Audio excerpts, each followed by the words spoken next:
SVC Adityaram movies தயாரிப்பில் ஷங்கர் இயக்கத்தில் ராம் சரண் நடிக்கும் கேம் சேஞ்சர் ஜனவரி 10 முதல். கேரள மாநிலம் திருச்சூர் அருகே காட்டு யானை ஒன்று விளைநிலங்களில் புகுந்து தென்னை, வாழை உள்ளிட்ட பயிர்களை சேதப்படுத்தியுள்ளது. இது குறித்த கூடுதல் விவரங்களை செய்தியாளர் ரமேஷ்குமார் வழங்க கேட்கலாம். ரமேஷ்குமார், முழுமையான விவரங்கள் என்ன பதிவு பண்ணுங்க.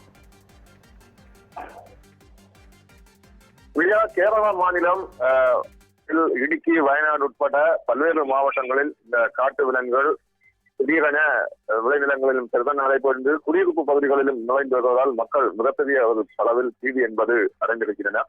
ஏற்கனவே கடந்த 2 தினங்களுக்கு முன்பு எர்ணாகுளம் அருகே கோரமங்கலம் பகுதியில் கடைக்கு சென்றுவிட்டு வீட்டுக்கு திரும்பிய கூலி தொழிலாளி ஒருவரை காட்டு யானை மிதித்து இறந்தார்.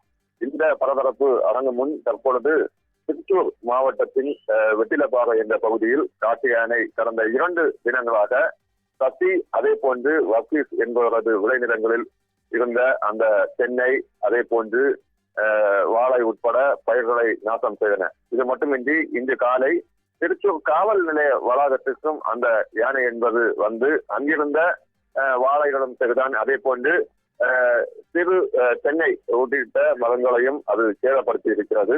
அது மட்டுமின்றி காவல் நிலைய வளாகத்திலே அந்த யானை என்பது சுற்றி வருவதால் மக்களும் சரிதான், அதே போன்று போலீசாரும் தற்பொழுது மிகப்பெரிய அளவில் ஒரு பீதியை ஏற்படுத்தி இருக்கிறது.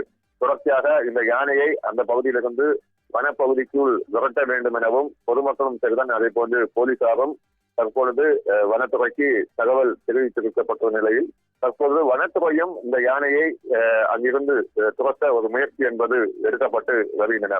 தொடர்ச்சியாக வனவிலங்குகளால் மக்கள் மிகப்பெரிய அளவில் பீதி அடைந்திருக்கும் நிலையில் வனத்திலிருந்து விலங்குகள் தொடர்ச்சியாக விளைநிலங்களின் செல்தான், அதே போன்று குடியிருப்பு பகுதிகளிலும் நுழையாமல் இருக்க ஒரு நடவடிக்கை அரசு எடுக்க வேண்டும் என்பதை ஒரு கோரிக்கையாக மக்கள் முன்வைத்திருக்கின்றனர்.